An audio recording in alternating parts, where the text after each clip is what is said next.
আসসালামু আলাইকুম এবং অনেক অনেক শুভেচ্ছা জানাচ্ছি। আমি বলতে পারেন যে অলমোস্ট ২ সপ্তাহ পরে একটা ভ্লগ নিয়ে আসলাম।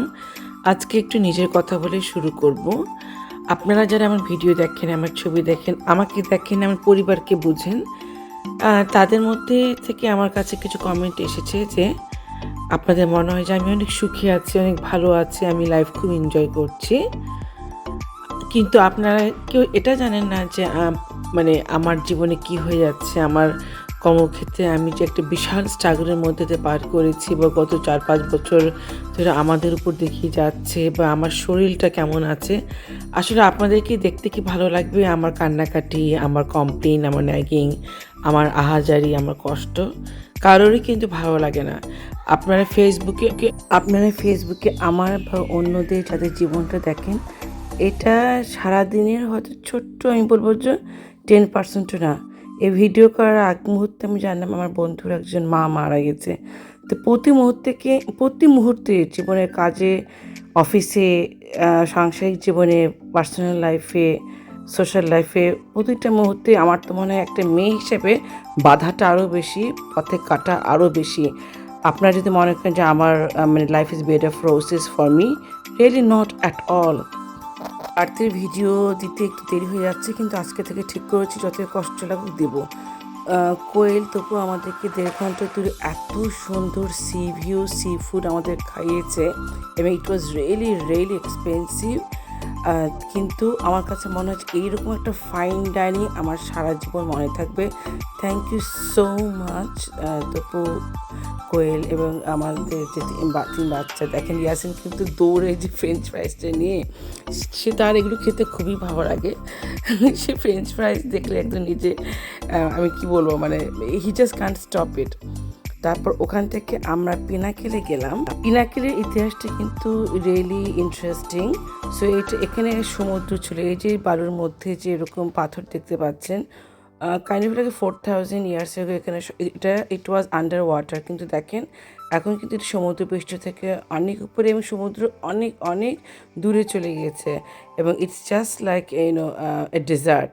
তো ওয়েস্টার্ন অস্ট্রেলিয়াতে আসলে পাহাড়, সমুদ্র, সি, নদী সব কিছুই আছে।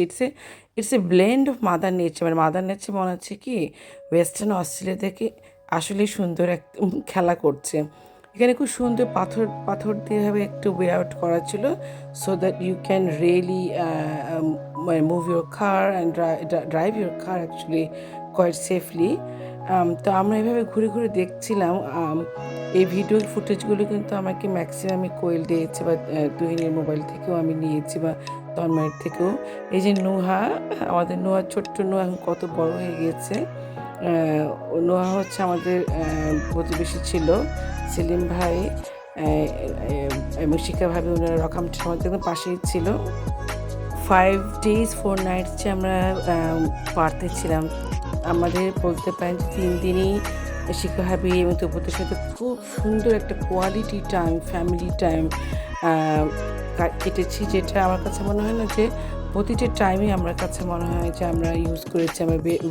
আমরা অনেক দূরে গিয়েছি, কাছে গিয়েছি, বাসায় বাচ্চাদের সাথে টাইম স্পেন্ড করেছি, টিভি দেখেছি, সিনেমাও দেখেছি, কোরিয়ান সিনেমাও দেখেছি, গল্প করেছি, আবার রেস্টও নিয়েছি, মানে সব কিছুই হয়েছে। কিন্তু ওখানে না অনেক মাছি, দেখেন মাছিগুলো একদম গায়ের সাথে লেগে থাকে। আমার কাছে মনে হচ্ছিলো মাছিগুলো দেশি মাছি টাইপের, কারণ যেহেতু it's quite warm weather, warm climate ওদের ওখানে, ওরকম কিন্তু হেভি জ্যাকেট বলে শীতকালেও লাগে না। আমাদের এখানে আমার কাছে মনে হচ্ছে মেলবোর্নের ওয়েদারটাও আস্তে আস্তে চেঞ্জ হয়ে যাচ্ছে। এবছর তো আমাদের এখানেও প্রচুর আমরা গরম পেয়েছিলাম। এখনও পর্যন্ত আমি বলবো যে আমার যে জাম্বু জ্যাকেটগুলো আছে সেগুলো লাগছে না, মোটামুটি স্প্রিং জ্যাকেট দিয়েও কিন্তু মেলবোর্নে আসলে টাইম কেটে যাচ্ছে। তারপরে আমরা আর একটা ডেজার্টের জায়গায় চলে গেলাম, স্যান্ড ডিউনস বলে। এখন আসলে ওখানকার নামগুলো একটু ডিফিকাল্ট, এবং এখন আমার একটু নামগুলো মনে করতে একটু কষ্টই হচ্ছে।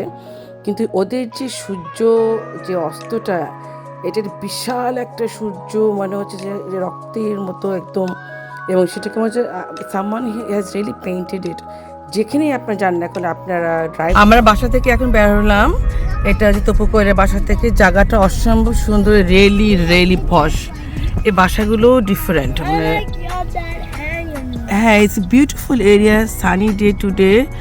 বা আমাদের সাথে গাড়িতে কোয়েল গাড়ি লিল্লা খুব সুন্দর WA, মানে গ্রিনারিটা তো খুবই সুন্দর, বাসাগুলো মাশাআল্লাহ। জায়গাটা, এই সাবাবটা আসলেই খুবই সুন্দর এবং বাসার এক একটা বাসার ডিজাইন এক এক রকম, মানে কোনটা থেকে কোনটা যে বলবো যে ভালো সেটা বলার মুশকিল, সবই ভালো। এটা প্রাইভেট লাগবে। Wow, is this a house of war? So big, massive, একদম নদীর পাশে।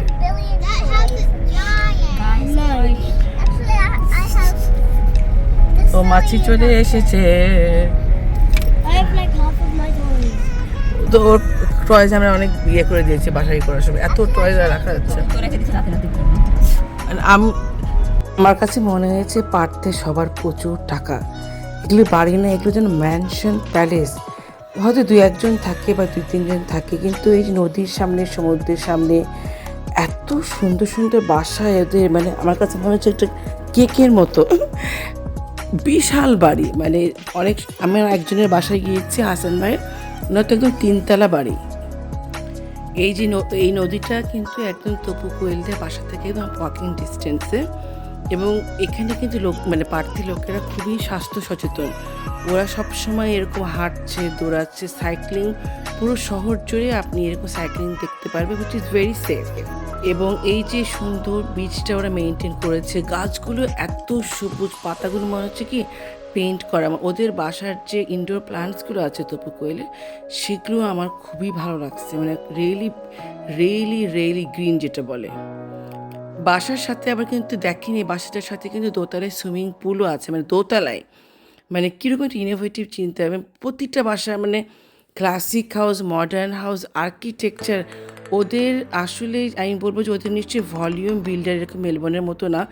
মেলবোর্নের দোতলা বাড়িগুলো না একই রকম, এই যে সাজা সবটা একটা প্যাটার্ন, সামনে বারান্দা বা বারান্দা না, কিন্তু লম্বা। এরা সাঁতার পারে। নদীর ধারে কিন্তু জেলিফিশ দেখছিলাম।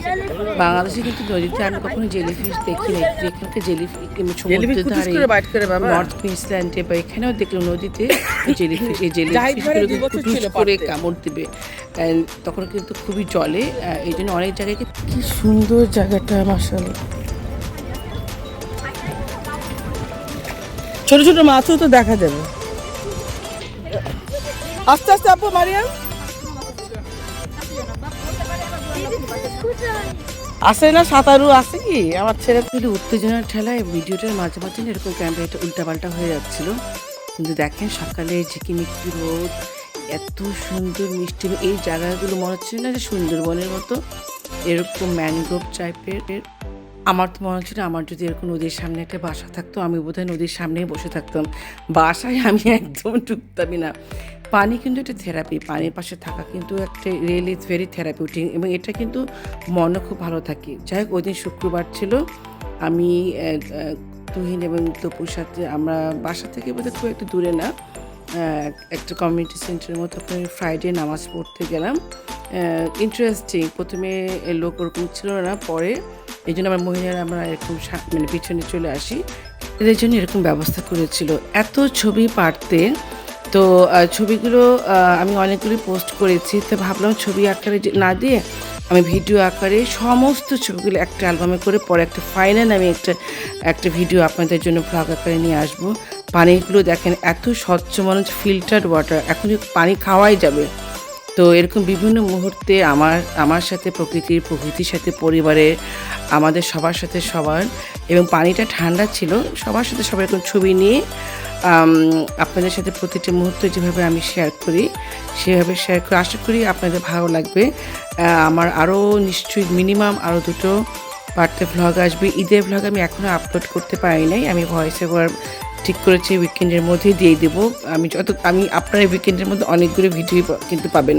প্লিজ কিন্তু বোর হয়েন না, কারণ কি যেহেতু প্রমিস করেছি এবং আপনারা সবসময় আমার সাথেই থাকেন, আশা করি আমার এবং আমার এক্সটেন্ডেড পরিবার, তপু কোয়েল, ওর বাচ্চা, সবার জন্য অনেক অনেক দোয়া করবেন। কারণ কি দেখেন, আমাদের আপনাদেরও যেরকম সুখের মুহূর্ত আছে, দুঃখের মুহূর্ত আছে। তো আমি আমার সুখের মুহূর্তগুলো আপনাদের সাথে শেয়ার করছি, আর দুঃখের মুহূর্তগুলোর জন্য আমি আপনাদের কাছে আপনাদের দোয়া চাচ্ছি। আপনাদের দোয়া আমাদেরকে অনেক অনেক দূরে নিয়ে যেতে পারবে এবং এ আমিও কিন্তু আপনাদের সবার জন্য সত্যি কথা বলতে দোয়া করি। এভাবেই কিন্তু আমরা একজন আরেকজনকে আর কিছু না হোক দোয়ার মধ্যে তো শামিল করতে পারি। এই সুন্দর, সুন্দর পার্থের যে আমাদের ফ্যামিলি মোমেন্টগুলো আমাদের ৪ জনের সাথে এবং আমাদের ৪ জনের যে তপু কৈরদের বাচ্চাদের সাথে কেটেছে, আপনাদের সাথে শেয়ার করছি। আরও ভ্লগ আসবে, পার্থের ডিটেইল ভ্লগ আসবে। এত সুন্দর একটা জায়গায় গিয়েছি, আল্লাহর কাছে লাখ লাখ শুকরিয়া। আগেই বলেছি অনেক অনেক দোয়া করবেন এবং আজকের মতো এই সূর্যাস্তের সাথে আমি এখানে শেয়ার করছি। এত সুন্দর সূর্যাস্ত দেখে কিন্তু আশা করি আপনাদের মনটা অনেক অনেক ভালো লাগবে। আল্লাহ হাফিজ, বাই ফর নাও।